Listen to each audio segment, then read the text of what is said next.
ለሚቀጥሉት 4 ደቂቃዎች ውስጥ 10 ለለውጥ የሚጠቅማችሁ በእውነት የሚሰሩ ምክሮችን ሰጣችኋለሁ።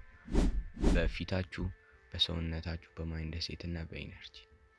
ስለዚህ ኖት መያዛችሁ እንዳትረሱ። ምክንያቱም ብትሰሩበት የተሻለ ለውጦችን ስለምታዩ። ሌትስ ጎ ቱ ዘ ቪዲዮ። አንድ አቋማችሁን ማስተካከል። ምክንያቱም ስትራመዱ ኮንፊደንስ እንዳላችሁ ያሳያል። ጀርባችሁን ቀጥ፣ ደረታችሁን ወጣ አርጋችሁ ተራመዱ። ሁለተኛ ውሃ መጠጣት። ይሄንን መጀመሩት ልክ ከእንቅልፋችሁ ስትነሱ መሆን አለበት። ምክንያቱም አንደኛ ሰውነታችሁ አጥቶ ስለሚያድር፣ ሁለተኛ ደግሞ አእምሯችሁ ነቃ እንዲልና ከእንቅልፋችሁ ቶሎ እንድትነሱ። በቀን 2 ሊትር ውሃ ግድ መሆኑን ወቁ። ሶስተኛ ሰንላይት። ይሄ ቀን ሙሉ ኢነርጄቲክ ሆናችሁ እንድትውሉ ያደርጋችኋል። አራተኛ ስቶፕ ኢቲንግ ጃንክ ፉድስ። ምክንያቱም እነዚህ ምግቦች ኢነርጂያችሁ እንዲቀንስ ያደርጋል፣ ፊታችሁ እንዲበላሽም ያደርጋል። ስለዚህ እነዚህን ምግቦች በሌላ መተካት ይኖርባቸዋል። በእንቁላል፣ በሙዝና በወተት መተካት ይቻላል ማለት ነው። አምስተኛ መጽሐፍ ማንበብ። ይሄ ደግሞ አዲስ እውቀት እንድታገኙ ያደርጋችኋል።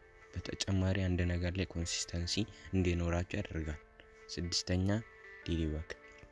ይሄ ጭንቅላታችሁ ነፃነት እንዲኖር ያደርጋል። ስልካችሁን አጥፍታችሁ ወደ ውጪ ውጡ። ልክ እንደዚህ ማለት ነው።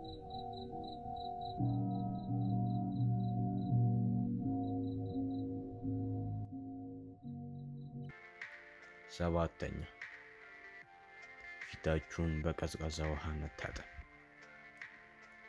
ይሄ የፊታችሁ ቅርጽ እንዲስተካከልና ፊታችሁ ጥርት እንዲል ያደርጋል።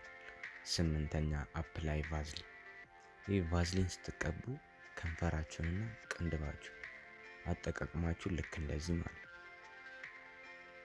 አንደኛ ለቅንድባችሁ እድገት ያግዟል፣ ከንፈራችሁ ደግሞ ለስላሳ እንዲሆን ያደርገዋል።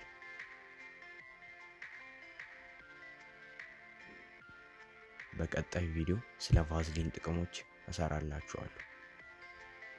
ዘጠነኛ ብረሽንግ ቲዝ። ይሄ ጥርሳችሁን መፋቅ ኮንፊደንስ እንዲሰጣችሁ ያደርጋል። ቅድም እንደነገርኳችሁ አረማመዳችሁንም ማስተካከል ኮንፊደንስ ይጨምራል። አስረኛ ከ8 እስከ 7 ሰዓት መተኛት። አእምሯችሁ እረፍት እንዲያገኝ ያደርጋል። ለሰውነታችሁ እድገት ያግዛል። ቴንክስ ፎር ዋቺንግ። ሰብስክራይብ ማድረግ እንዳረሱ። በቀጣይ ለእናንተ የሚጠቅሙ በአጠቃላይ ቪዲዮችን ሰራላችኋለሁ። እስከዛ ስቴይ ኦን ፒስ።